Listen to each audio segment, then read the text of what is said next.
How long should I wait to have sex in a new dating relationship? You're listening to the Dare to Love podcast with your hosts, Sonika Tinker and Christian Peterson, founders of LoveWorks. Hi, everyone, and welcome to the Dare to Love podcast. This is Christian Peterson. I will be your host today. We received this question from a listener along with a host of other questions, and I thought I would talk about this question because it is a question we hear from a lot of single people and people who are in newer relationships. And the full question sounded like this: how long should I wait to have sex in a new dating relationships? It seems that relationships that start off physical tend to fizzle out, but holding off seems to add to the pressure and causes some awkwardness. So was the wording from our listener. Thank you very much to the person who submitted that. So how long should you wait to have sex when you're in a new dating relationship? Well, you can definitely find all manner of advice to this question by asking your friends, watching movies, or Googling the topic. You might have heard of different rules, rules in quotes perhaps, that say you always have sex right away because that way you'll know if you're sexually compatible. You might find rules that say you should always wait 1 month or until the fourth date before having sex, or any other variety here. Basically, my rule is this, and I'm going to give you some more context for that, is that there is no rule, but it can be really useful to make up your own rules.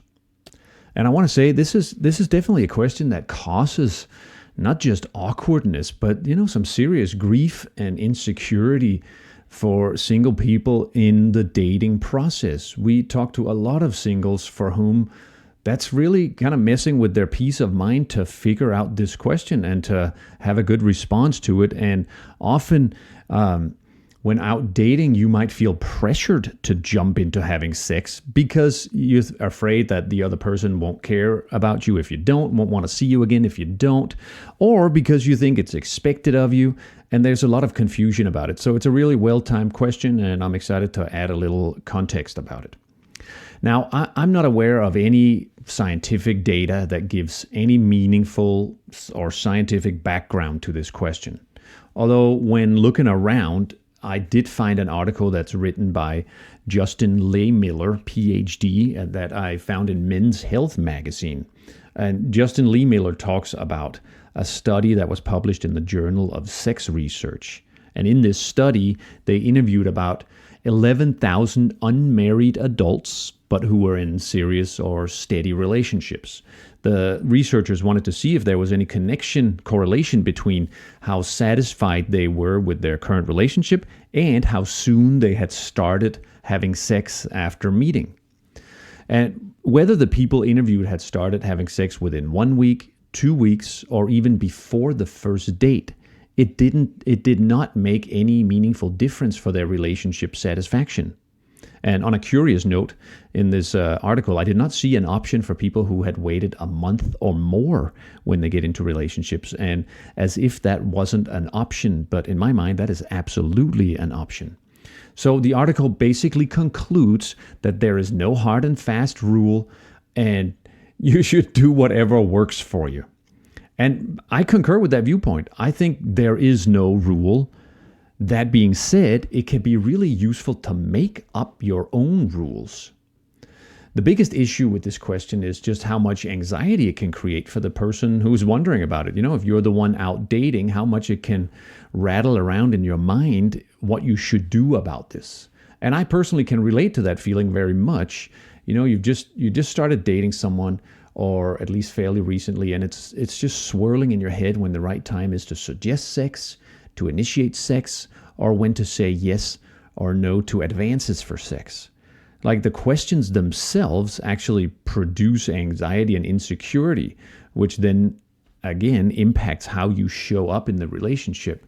As our listener said, it can create awkwardness. You can just imagine if you've ever been in that situation where you're sitting there on the first or second or third date across a restaurant table or a cafe table, and you can feel there's something in the air, and while you're sitting there trying to be present, it's running in your mind, what's going to happen later? Should we end up getting naked? Can we kiss now? Should we end up so on and so forth? It doesn't do any favors to your presence, and how good you feel about sitting in front of another person trying to develop some sort of relationship. Now, let me give you a personal example for why it can be useful to make up your own rules about this issue. When I was younger, when I go dating or hook up with partners, in my youth, it was mostly in bars or at parties or at friends' places. We would always go have sex straight away. That was like almost the rule. No one ever said that, but that was kind of expected. And at the time when I was younger, that was the primary desire, was to have sex. Often then I'd wake up next to a sexual partner, I'd say goodbye and never see each other again. And for a long time in my life, I was just fine with that, because really what I wanted was sex, and I didn't get emotionally attached, and it was fine. I didn't think too much about it, but I really wanted sex. But as I got older and started to want more emotional depth and more emotional and deeper connection, I didn't know what else to do. So I just kept doing what I'd always done. Just kept having sex right away and then hope for the best. But the vast majority of my relationships didn't go anywhere. And even the ones that felt promising based on the first sexual experience fizzled out quickly. So when I personally wanted to create a different experience for myself, when I got sick of just having these short but sexually based relationships and encounters, I made up a rule for myself. And the rule I made up was that I would not have sex on the first date, nor the second, nor the third. I would wait until I felt that I knew my partner outside of sexual interaction. I wanted to get a sense of who they were to talk to, how their heart was, how I was with them, if I had any interest in them beyond the sexual attraction.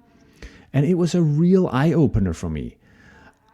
I even got into, it was an eye-opener for me for how I felt, and it was an eye-opener for how in my case, female partners reacted to it. I got into relationships with women who were incredulous, even felt hurt that I wouldn't have sex with them right away. They would take it, I did my best to assuage that, but they would basically take it personally as if it was a statement that I didn't find them attractive, or that I didn't love them, or I didn't want to be with them. The truth was, in the majority of those cases, I found them very attractive.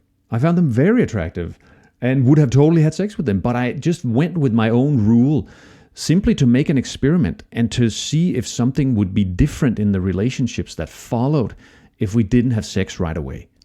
So making up this rule really worked for me. I felt good about it. Like I could get behind it and feel good about what I was doing. And I communicated. I was honest with my partners about what I was doing and why I was saying no to having sex. When I met Sonica, I did the same thing. And the rest is history for that. That turned out really damn great. So I've coached a lot of, particularly, not exclusively, but particularly women who feel tremendous pressure to have sex right away, and who feel who feel angry and hurt that their dating partner seems to be focused primarily on sex. I've coached a lot of women who say that they feel pressure to do it, or they're pretty sure their partner, and sometimes their dating partners have told them directly that they're just not interested in pursuing anything if they don't have sex right away. And there's nothing inherently wrong with wanting to have sex with your dating partners, or to even have that be your primary desire for wanting to date. Hey, I used to do that myself. And I very much recommend that you make up a rule around this that works for you. For example, for women who've had this experience, it could be really useful to make up a rule like no sex for the first 3 dates, or no sex for the first month. That way you get a chance to see if your date wants to see you again, even if you're not having sex. If they have an interest in you that moves beyond what is sexual. Of course, this all also depends on how you feel about sex. For some, it's no big deal to have sex with someone you hardly know. They don't have a lot of emotion invested into it. And for others, it's a very big deal. It's a very big deal indeed. It involves a lot of heart opening and vulnerability, and it comes with emotional attachment, which is totally fair and honest. So you got to really gauge how you feel about sex, and how deeply it touches you and how deeply you feel attached to a person that you do have sexual interaction with. And since there are no official rules on this, you got to follow your own guidance and your own heart. And I would personally say, definitely don't have sex just because you feel pressured to do it or because you think it's expected. Also, I would say don't have sex just because it's awkward not to. As our listener said, and you might remember here, I'll quote that again. He said that it can cause some awkwardness if you hold off.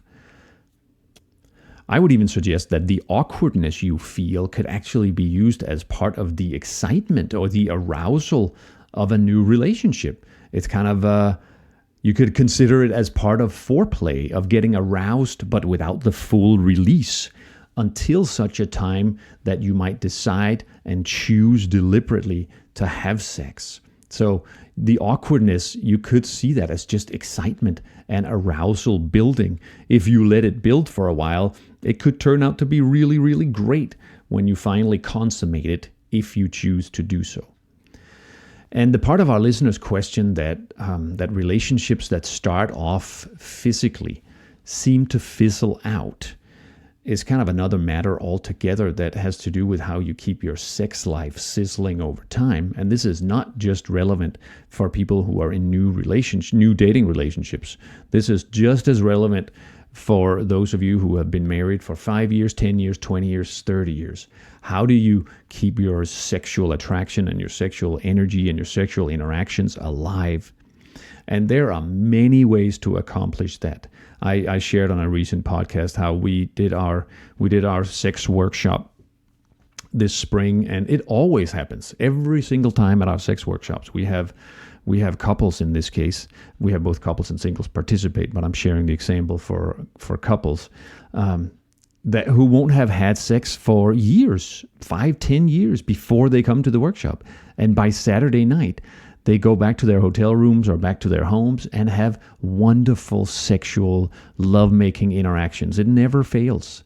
So even if you've been in a relationship where it feels as if it has fizzled out, don't give up. There's still lots of hope if you have any desire to revive it. Also, you could go listen to Sonica's episode. She made a great episode called How to Have High Transcendental Sex on our Dare to Love podcast here. It's episode 13, so you can go check that out. It is full of really good material. We have heard from several listeners who have gone to listen to that episode that they like that it just made an immediate impact on them going to indeed have high transcendental sex. So go try that out for yourself. As for this, I would say, remember, there are no official rules. Just follow your guidance, follow your heart, and make up rules that work for you. Don't feel pressured to do anything in particular. And as per usual, if there's anything else we can support you with around coaching, around this topic, feel free to reach out to us.